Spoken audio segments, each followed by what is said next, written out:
Good afternoon, everyone. We have our final update on our upcoming winter storm. It has been a bit of a difficult forecast, but I think we have a pretty good idea of what is evolving here based on the observations and also latest model guidance. So just so you know, going forward, starting tomorrow, we'll do live updates roughly every hour starting at around 8 a.m. And we'll have all the regular updates and, of course, the updates on the storm as we watch it evolve.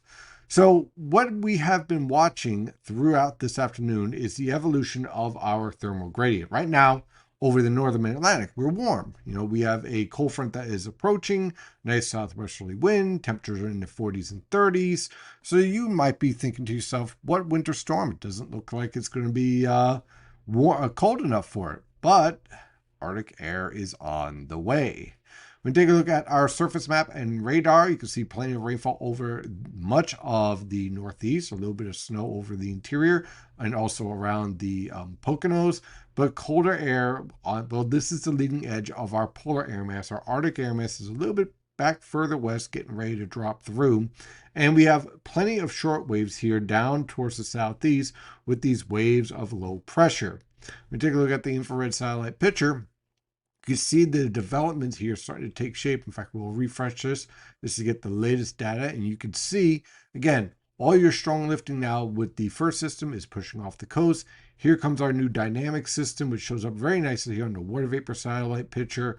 So everything's coming together in terms of the 500 millibar pattern, getting a better idea of the shortwave dynamics. And so the model guidance has gotten a little bit sharper, a little bit more well-defined.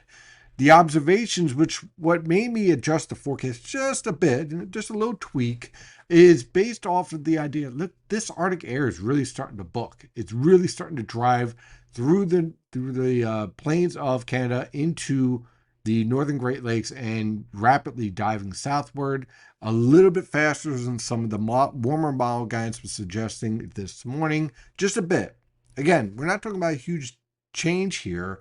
It's just a matter of just a couple of hours. 1 to 3 hours makes a huge difference in this forecast for locations on I-95 and along the coast. So when we look at that at 850 millibars, again, this is the mid-levels, and then we take a look at that progression at the surface, and we're seeing the boundary layer at the surface here is catching pretty much at the same pace as what we're seeing at 850 millibars. And it's not moderating all that much. So we know that this Arctic air mass is strong. It is moving at a pretty good clip. And the idea that it's going to get slowed down too much by the Appalachian Mountains is starting to lose support in a lot of the model guidance, which is why there was concern this morning, like, hey, look, maybe we mix in a little bit more rain on I-95, but now we're starting to move away from that idea as it's losing a lot of support. Now, again, the shortwave itself, let's zoom in. This is the latest 12Z guidance. 18Z guidance is starting to come in. We'll look at that as well. You can see the strong shortwave here. This is going to create enough lifting and dynamics to really enhance the vertical structure of the atmosphere.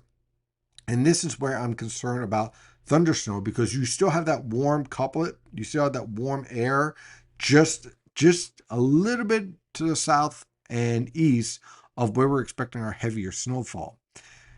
Now, at the same time, it's moving fast. This short wave is moving very fast. So you want to back off from anything that would support anything over 10 inches of snow. Because I get the QPF. Look at the precipitable water value. It's pretty impressive here at tomorrow afternoon. Okay, this is around 4 p.m. You got pretty good moisture transport here to set up and interact with this Arctic air. Granted, but because it's moving so fast, it's going to limit the amount of potential you have in your snowfall, even when you have all snow. So in order to go over 10 inches, you have to talk about snowfall ratios and snowfall rates over 2 inches per hour. Now you're going to have to start pushing into the 3 inch per hour. Is it hypothetically possible? Sure, but that's not something I'm going to forecast. We're going to keep an eye on the snowfall rates tomorrow, and that's what we'll do with the live updates. Now, here is the latest structure at 1 p.m. at 850 millibars. And you see how this is below freezing on the I-95 corridor? The same thing is showing up on the NAM and starting to show up on the HRR.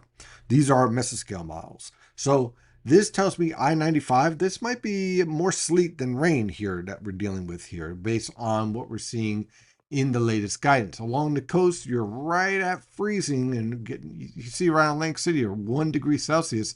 So that's more likely rain snow mix, right? So this signal here has me a bit concerned. Okay, you have a tight gradient, you're below freezing at 9 to 25 millibars. We zoomed in all the way down to New Jersey, and you could see here at 1 p.m. at the start of this event, cold enough for frozen precipitation, possibly not all snow, but certainly frozen precipitation. And then when we look at the 7 o'clock hour, as this precipitation is moving through and we're reaching the apex of lifting, this signal has me concerned here as well. This is a sign of convective lifting, because what this shows here, what this supports, is rising and sinking air over the I-95 corridor. And although I don't take this verbatim, what it tells me is that the atmosphere is producing rising and sinking motion.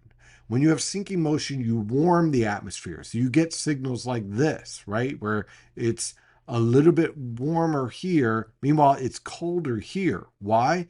Rising motion, sinking motion. Rising motion, sinking motion. So this factor leads to intensification of heavy precipitation. It also cools the boundary layer much faster, increasing your potential for more snowfall.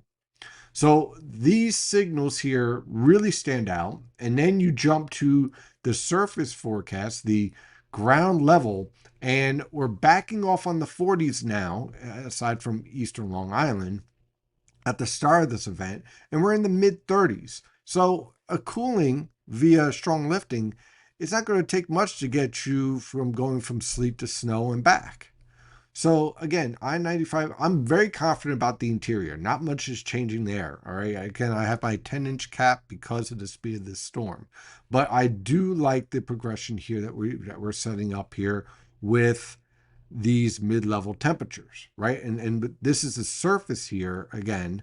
With the mid 30s here, it's not going to take much to transition to all snow event, but first we probably deal with a little bit of ice because of what we're seeing at the lowest levels of the atmosphere, below 9 to 25 millibars.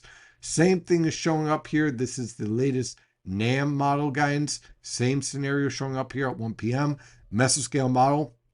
You can use the HRR. It's a little bit too far out still, in my opinion, to use, but it's close enough where you can at least start looking at the extended HRR and kind of get an idea, okay, it's lining up with the NAM, it's lining up with the other model guys, probably a little bit more adjustment.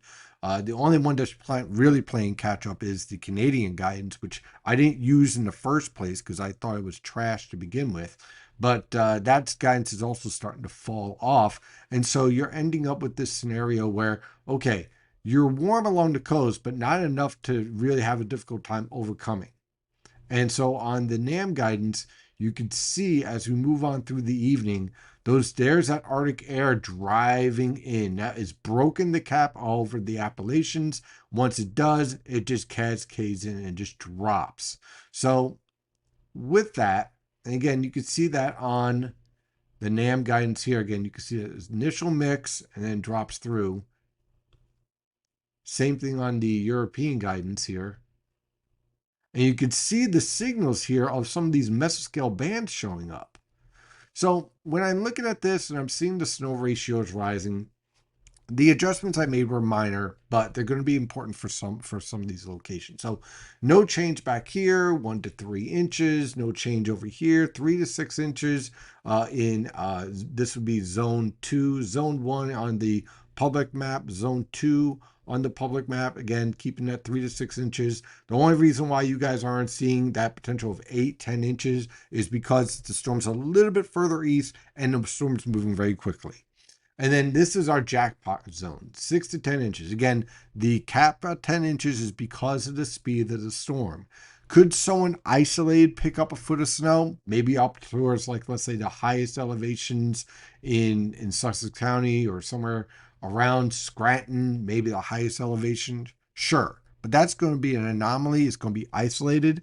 The overall theme, I think, is going to be a 6 to 10 inch range with some very heavy snowfall. Do not be surprised if we get some convective snowfall, some thunder snow out of this. That hasn't changed all that much. The real change here is the 4 to 8 inches on the I-95 corridor. This morning, I adjusted to 3 to 6. I'm like, okay, I'm going to have some rain and sleet. This scenario, again, is more of a situation where I think we see more sleet and snow than rain and sleet. So this 4 to 8 inches includes sleet and snow. It's going to be a bit of a mess on the I-95 corridor. It's going to be a mess for the Eagles game. I can tell you that right now in this setup. I can't rule out a little bit of rain mixing in, just a little bit at the very start. I don't want. There's going to be always some wise guy who's going to be like, "Oh, I got rain for 2 minutes." I'm like, "Okay, fine." So you might get a little bit of rain at the very very start of this when it overcomes some of the Virga, and then we get that's dry air, by the way. But then rapidly, most of this is sleet and then snow. So I bumped it from 3 to 6 to 4 to 8. The faster this transitions, again, same idea.